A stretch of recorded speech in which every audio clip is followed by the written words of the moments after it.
welcome to the MVP Show. My intention is that you listen to the stories of these MVP guests and are inspired to become an MVP and bring value to the world through your skills. If you have not checked it out already, I do a YouTube series called How to Become an MVP. The link is in the show notes. With that, let's get on with the show. Welcome back to the MVP Show. Today's guest is from ACT, or the Australian Capital Territory in Australia. Sam, welcome to the show. Thanks, Mark. Great to be here. It's a long time since I've been in Canberra. A very long time, maybe 10 years. I used to be down there every week.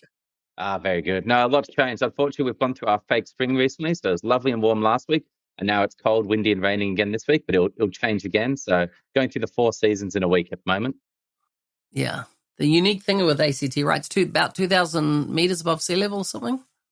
Not quite that high, but we are high, so we get the full extremes of the nice cold winter and then the nice hot summer and a bit of wind just to keep us going. Not as windy as Wellington, though, thankfully.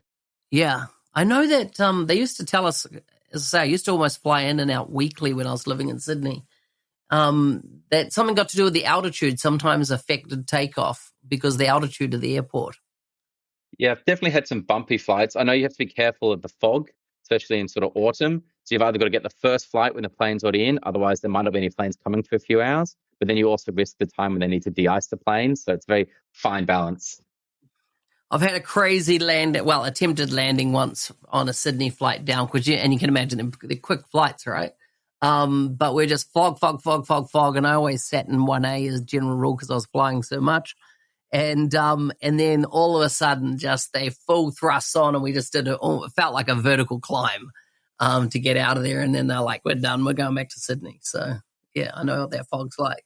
I always find it funny when you get on and they very quickly do the service. You give you coffee. By the time they're back to the plane, back to the front, you got to try and get it down real quick so they can pack it up and go. And it's one of those ones where you don't even want a half cup. It's the same on the evening flights. So they give you a beer and you're like, "Oh, have a bit of a relax." And no, not at all. It's always a bit of a race. But look, it's nice to be able to get home quickly. Food, family, and fun. What do they mean to you living in Canberra? So look, both my wife and I are really into food. We do a lot of cooking and a lot of cooking from scratch. Probably our go-to is a sort of 12-hour ordeal to make some authentic Mexican food. So it's like making the tortillas from scratch with the old cast iron press and then cooking them, doing like a slow-cooked pork shoulder and pulling that apart. We've got a great market down the road from us. We can get all sorts of weird and wonderful chili selections. So all the things that wouldn't natively grow in Australia. So you can get some great flavors out of that. It's one of those things you spend all that time preparing to gobble it up so quickly. But look, it's a lot of fun and we do get into that. For family, obviously, as my wife and I, we are expecting our first child probably in about a week. So this was real close timing. So I was slightly worried when you reached out. I was worried I'd have to be doing this from the hospital, being like, "Oh no, sorry, we're going to have to reschedule." So look, that's exciting times for us. But otherwise, we've got a dog that's been a bit like a child to us for the last 7 years, and an Aussie Shepherd. And my weird fun fact I always talk about when I'm at conferences is that we compete in competitive dog sports, so in agility. So there'll often be little photos and videos of that. And there's always someone who at the end of a presentation doesn't want to talk about the tech, but wants to come up and chat dogs, which is always happy to do. Yeah. So look, for fun, then, yeah, getting out all our adventures around Australia always with the dog as well. So he's been across the country, he's been up mountains, he's been in the sea, he's done all sorts of things with us. But otherwise, unfortunately, can't go to the national parks, which is where I spend a lot of winter. Obviously, we've got the snowfields just down the road from Canberra, so I'm normally down there each weekend making the most of that. And then in summer, try and get down to the beaches near us. Again, Canberra doesn't have anything there, but we're within 2 hours of everything. So it's nice to head down there, do a bit of diving or snorkeling. So look, that will be the plan, or would have been the plan. Not sure how that will go with the newborn this year, but I'll let you know next time. So good. So you're focused on Copilot M365. As you know, for the listeners, the Australian Capital Territory is like the federal government. If you're in the US, it's the capital of Australia, and it's where basically all federal agencies run from. Are you mainly working in federal government in the work that you're doing?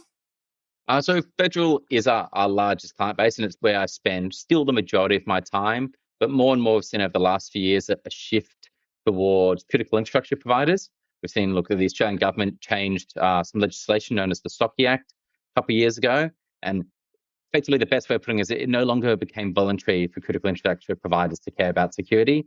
And now it was more of a mandate. So we've seen a lot of those sort of coming to us and saying, look, we've seen what you've done for government. Can we have one of those, please? They don't necessarily know what they want. They just know they need to comply. So they say, oh, we'll follow suit, because if we do what the government's doing, we're in a very defendable position.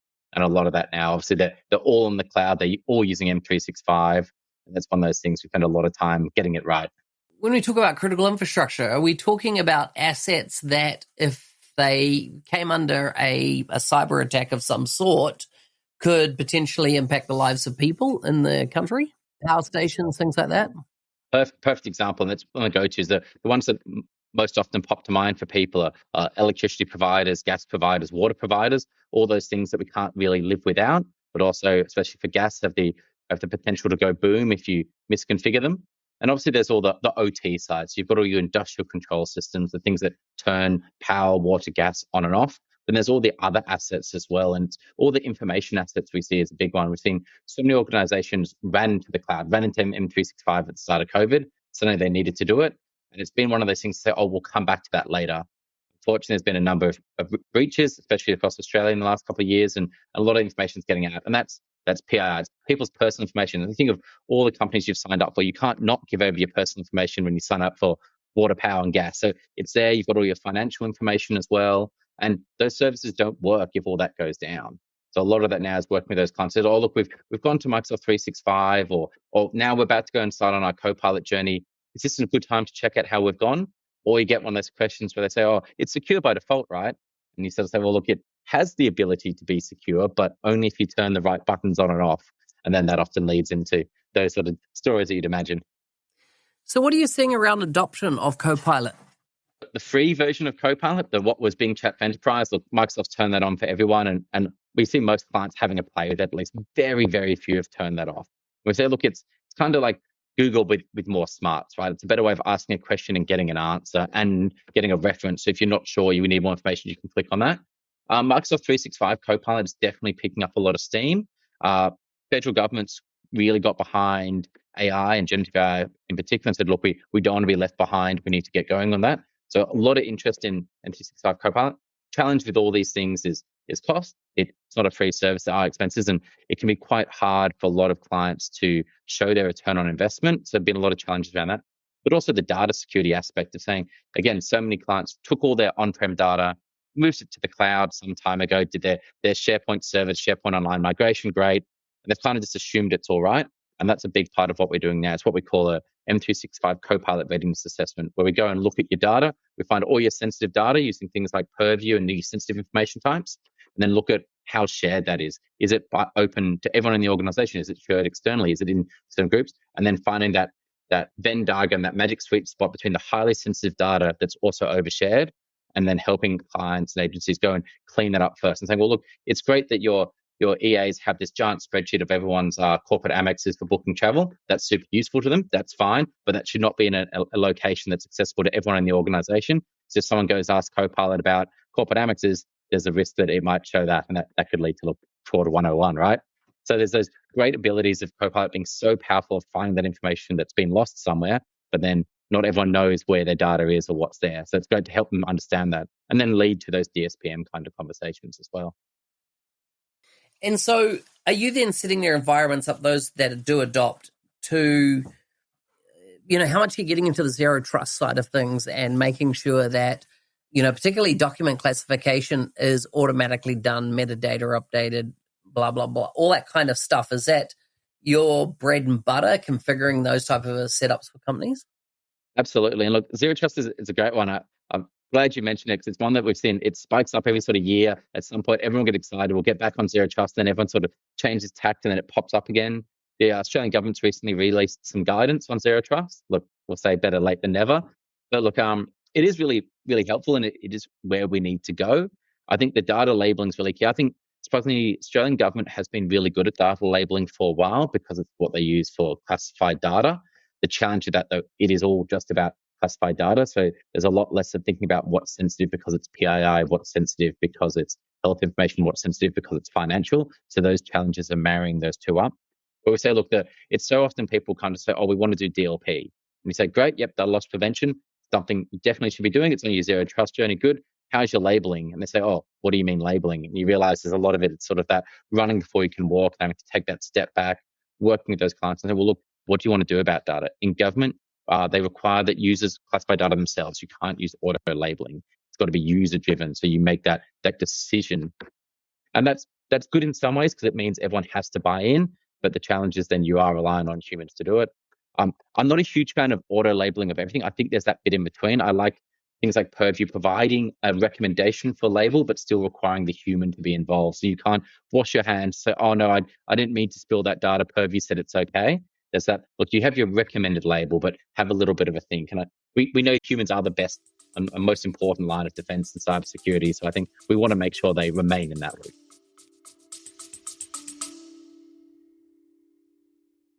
Rolling out Microsoft 365 Copilot licenses isn't enough. You need an adoption plan to get people using it well. In our new book, published by Microsoft, we offer a practical guide to successful Copilot adoption. Many leaders believe in the why of Copilot and AI, but they need guidance on how, from practical frameworks to enabling champions and measuring impact. Get your copy of Microsoft 365 Copilot Adoption now from Amazon or find a link in the show notes. Yeah, interesting, because I've been in some organizations recently where auto labeling was happening and it was very aggressive, meaning that, let's say I drafted a Word document, saved it, and then all of a sudden it's got a privacy filter on it that nobody can use unless I, explicitly give them access. And then I saw behavior around then people changing the classification right down just because they're sick of getting the complaints that every time they try to share with somebody. So it's interesting, though, that fine line, because, to put metadata on a document, humans typically can't be bothered.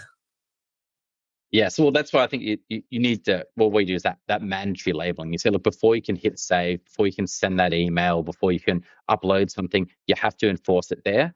I'm a big fan of less is more when it comes to labels. I don't like when you go somewhere and they've got a dozen labels, they're all complex. You need to keep it simple. What's your general public? What's your sensitive but intern or sensitive but shareable, and what's your sensitive and say company only? And we may need one or two more, but keeping it simple, I think, is good. So users don't have to overthink. And in your example is something we've seen as well, where today I've clicked that label. Oh, I can't send that. Okay, let me try the next label down. Hit send. Oh, it doesn't let me. Try the next label down. Oh, that one worked. That's the label I use.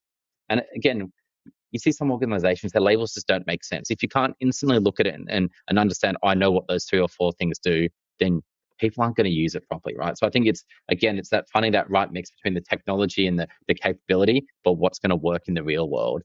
But then again, it's good to allow users to downgrade labels. And look, everyone's done that thing where they've clicked the wrong label, but making sure that then you are enabling that auditing, and someone in your security team or your SOC is looking at that.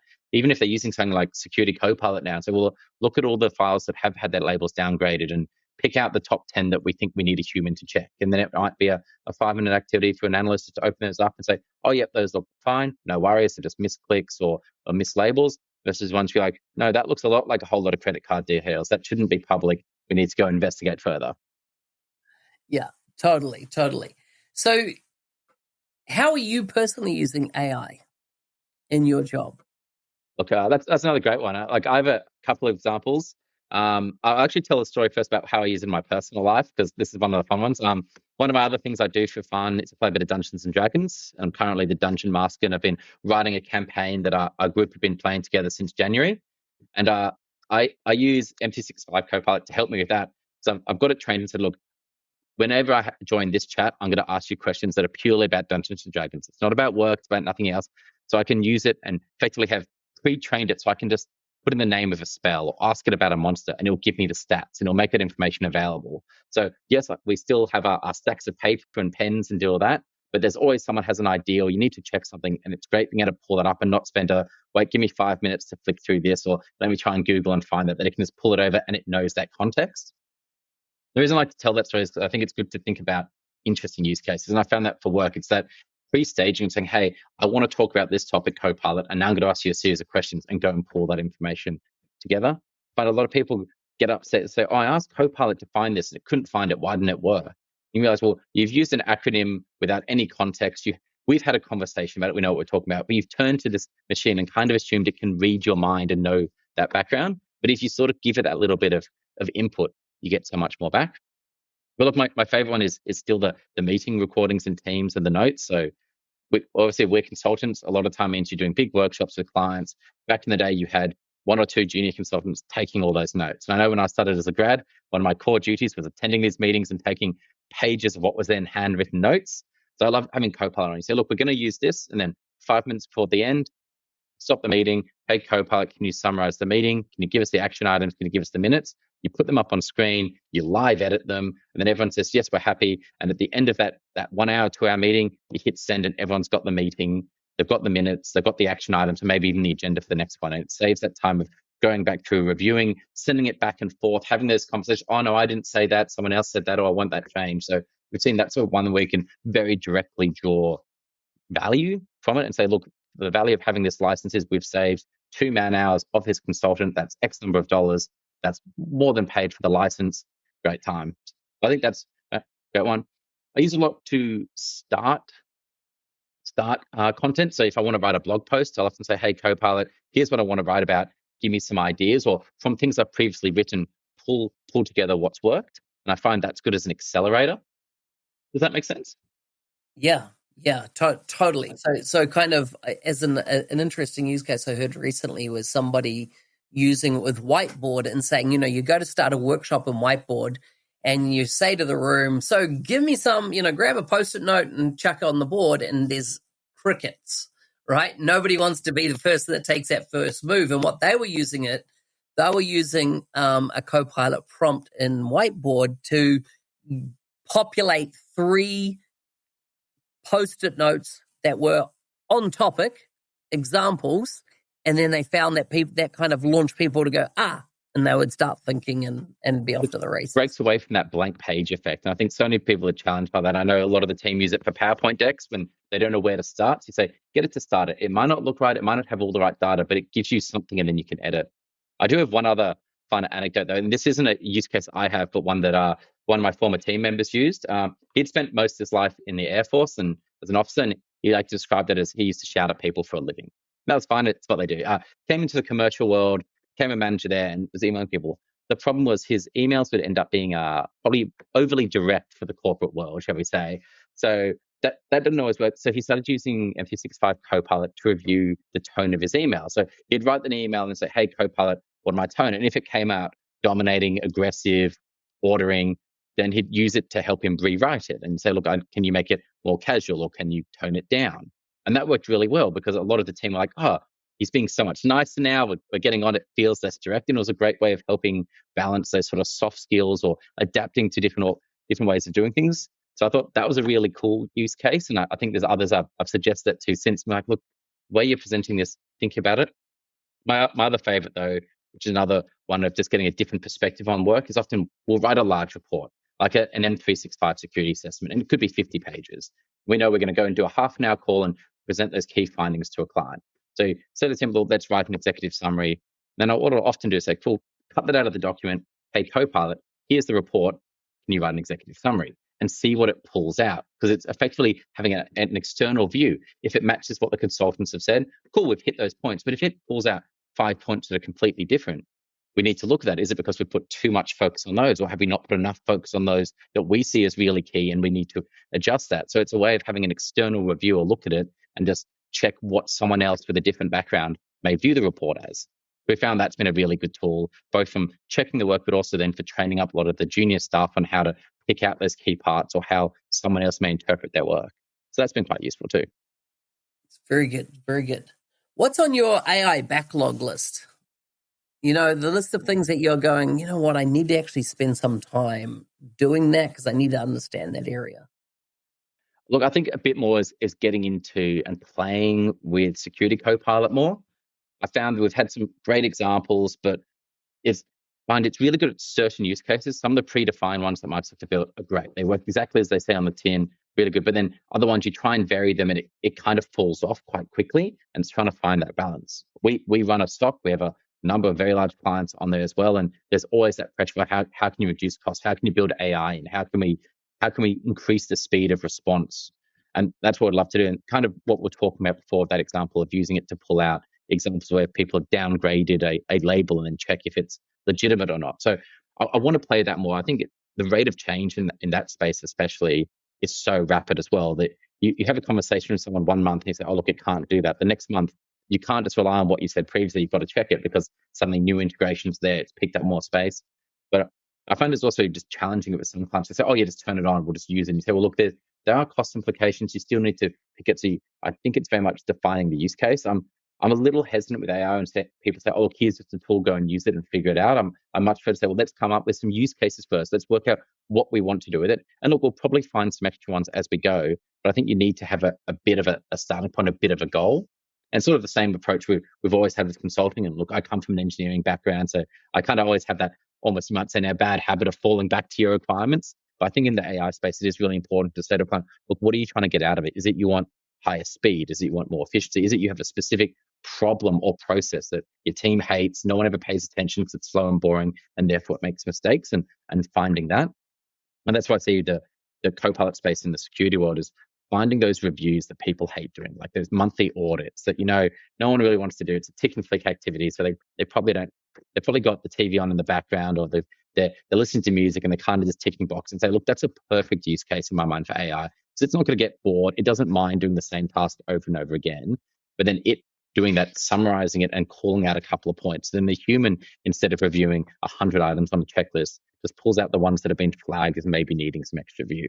And I think that's where the real value can be. And I see that's where we can improve a lot of our capabilities as well. I think when there's a serious incident, we're always going to want that really experienced analyst who's got that decade of experience, that's in all, who can really get in there. And look, if you've got to make that call, do you turn your website off? Do you turn off your e-commerce platform? Something like that. You want the humans to be involved and make sure that's the right decision. But a lot of that basic stuff, I think there's so much value in having AI look over it, not to replace the human, but just to give the human analyst more time to go deep, to do more threat hunting, or to actually have a bit more of a think about things rather than that always race to close a ticket and move on to the next one. Yeah.